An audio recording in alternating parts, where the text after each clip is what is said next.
ഷഫീദ്, അങ്ങനെ കവടിയാറിൽ നിന്നാരംഭിച്ച വാഹന റാലിയാണ്. ഒട്ടേറെ പേരുടെ പങ്കാളിത്തമുണ്ട്. ലഹരിക്കെതിരെ വലിയ തോതിൽ ബോധവൽക്കരണം നടക്കേണ്ട ഒരു ഘട്ടത്തിൽ 24 ഉദ്യമവുമായി ഇറങ്ങുകയാണ്. SKNന്റെ യാത്രയ്ക്ക് തുടക്കമാകാൻ പോകുന്നു. ഷഫീദ്, ഇപ്പോൾ എവിടെ എത്തിയിരിക്കുന്നു വാഹന റാലി? മറ്റു വിവരങ്ങൾ ഷഫീദ്.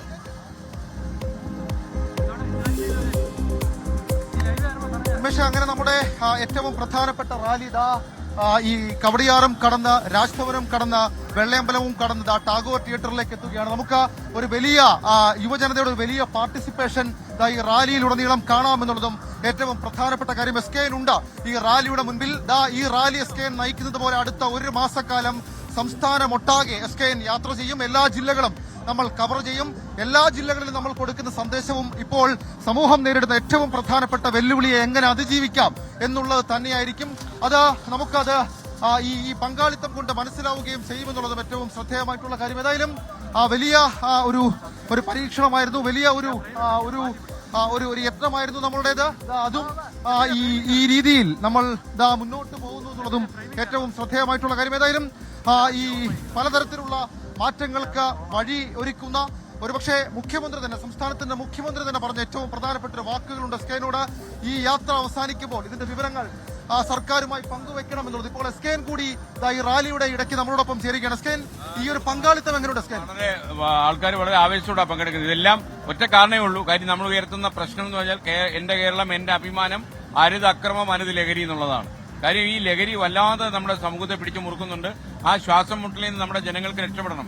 അതിനുവേണ്ടി നമ്മൾ അല്പസമയത്തിനകം നമ്മൾ ടാഗോർ തിയേറ്ററിൽ തിരുവനന്തപുരത്ത് ആരംഭിക്കുകയാണ്. പ്രിയപ്പെട്ട പ്രേക്ഷകരെ, അത് 24 തത്സമയം കാണാം, ലൈവായിട്ട് പോകും. അപ്പൊ നിങ്ങൾ നമുക്ക് ഒന്നിച്ച് അണിചേരണം. ഈ 30 ദിവസത്തെ യാത്രയാണ്. അപ്പൊ ഈ 14 ജില്ലകളിലൂടെ നമ്മൾ നടന്ന യാത്ര കഴിയുമ്പോൾ നമ്മളൊരു പേപ്പർ മുഖ്യമന്ത്രിക്ക് സമർപ്പിക്കുന്നുണ്ട്. മുഖ്യമന്ത്രി ധീരമായ നടപടികൾ കൈക്കൊള്ളുമെന്നാണ് ഞാനുമായി നടത്തിയൊരു അഭിമുഖത്തിൽ അല്പം മുമ്പ് 24 പറഞ്ഞത്. അത് നമുക്കൊരു ആവേശം പകരുന്നുണ്ട്.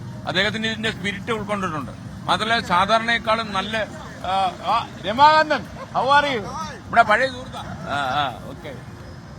അങ്ങനെ SKN ചോദിച്ച പറഞ്ഞ കാര്യത്തെക്കുറിച്ച് യൂട്യൂബിൽ ഒരുപാട് കമന്റ് വന്നു. നമ്മൾ എങ്ങനെയാണ് ഈ റിപ്പോർട്ട് കൊടുക്കാൻ പോകുന്നത്? എന്താണ് നമ്മളുടെ യാത്ര? നമ്മൾ പഠിച്ചിട്ട് നമ്മൾ വളരെ സാധാരണ മനുഷ്യരുമായിട്ടല്ലേ ഇന്ററാക്ട് ചെയ്യുന്നത്. അപ്പൊ ഈ 14 ജില്ലകളിലെ മിക്ക താലൂക്കുകളിലും നമ്മൾ കടന്നുപോകും.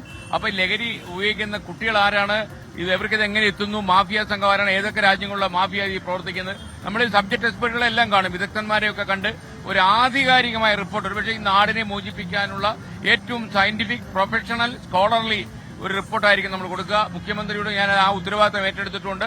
നമ്മളത് ചെയ്യുമെന്ന് മാത്രമല്ല, അതോടെ എനിക്ക് തോന്നുന്ന മുഖ്യമന്ത്രി ഇതിനകത്ത് മനസ്സ് വെച്ചിട്ടുണ്ട്. അദ്ദേഹത്തിന്റെ തീരുമാനം അനുസരിച്ച് വളരെ വൈകാതെ തന്നെ ഈ മാഫിയ സംഘങ്ങളുടെ കടയറത്ത് വീഴ്ത്താൻ കഴിയും. അപ്പോൾ ശരിക്കും ഈ മാഫിയ സംഘങ്ങളെക്കുറിച്ച് അങ്ങ് നല്ല ബോധവാനാണ്. വിദേശ നാടുകളിൽ നിന്നൊക്കെ വരുന്ന ആളുകൾ ഇവിടെ ഉണ്ട് എന്ന് അദ്ദേഹത്തിന് അറിയാം. കാര്യം അദ്ദേഹത്തിന് ആഭ്യന്തര വകുപ്പ് വഴി ഒരുപാട് റിപ്പോർട്ടുകൾ കിട്ടുന്നുണ്ടാവും. എന്തായാലും ഒരു ധീരമായ ഒരു ചുവടുവയ്പ്പാണ് മുഖ്യമന്ത്രി നടത്തിയിരിക്കുന്നത്. അതുപോലെ എല്ലാ കക്ഷികളും, സമുദായ രാഷ്ട്രീയ ഭേദമന്യേ എല്ലാവരും അണിചേർന്ന് നമുക്ക് ഈ നാടിനെ മോചിപ്പിച്ചേ പറ്റൂ. കാരണം ഇത് എന്റെ കേരളമാണ്, നമ്മുടെ കേരളമാണ്. ഓക്കെ, നമുക്ക് പിറന്ന മണ്ണാണ്. ഒറ്റ ചോദ്യം കൂടി, അതായത് യൂട്യൂബിൽ ഞങ്ങളുടെ നാട്ടിലേക്ക് എത്തുമ്പോൾ SKN ഞങ്ങളുടെ നാട്ടിലേക്ക് എത്തുമ്പോൾ നിരവധി ചോദ്യങ്ങൾ എല്ലാ സ്ഥലത്തും എത്തണം നമ്മുടെ ആഗ്രഹം. കാര്യം നമ്മൾ ജനങ്ങളുടെ ഇടയിലല്ലേ ജീവിക്കുന്നത്. നമ്മൾ പറ്റാവുന്നിടത്തോളം സ്ഥലത്തെത്തും. നല്ല ചൂടുണ്ട്, അതൊന്നും പ്രശ്നമാക്കത്തില്ല. ഒരുപക്ഷെ ഇങ്ങനെ ഇരിക്കുന്ന ഞാൻ ചിലപ്പോൾ തിരിച്ചു വരുമ്പോൾ എങ്ങനെയായിരിക്കും രൂപം എന്ന് അറിയാൻ പറ്റത്തില്ല. പക്ഷെ ഞാൻ ഇതൊരു ആഘോഷമല്ല. 40 വർഷം തികയുന്നു എന്ന് പറഞ്ഞാൽ പല ആൾക്കാരും തികച്ചു കാണും. പക്ഷേ ഒരു മീഡിയയുടെ സാധ്യതയും മുഴുവൻ കഴിവുകളും നമ്മളൊരു സോഷ്യൽ കോസിന് വേണ്ടി ഉപയോഗിക്കുന്നുള്ളതാണ് ഏറ്റവും പ്രധാനപ്പെട്ട കാര്യം. പ്രേക്ഷകരാരും എന്നെ സ്വീകരിക്കാൻ ശ്രമിക്കേണ്ട, നിങ്ങൾ ഈ കോസിനെ സ്വീകരിക്കുക. അത് തന്നെയാണ് SKN പറഞ്ഞ് അവസാനിപ്പിച്ചത്. അതായത് നമ്മൾ എന്താണോ മെസ്സേജ്, നമ്മൾ ഉൾക്കൊള്ളുന്ന കോസിന് വേണ്ടി ഈ യാത്രയെ, നമ്മളുടെ SKN 40 എന്ന് പറയപ്പെടുന്ന വിപുലമായ പരിപാടിയെ നിങ്ങൾ സ്വീകരിക്കണം എന്നുള്ളതാണ് SKN പറഞ്ഞു വെക്കുന്നത്.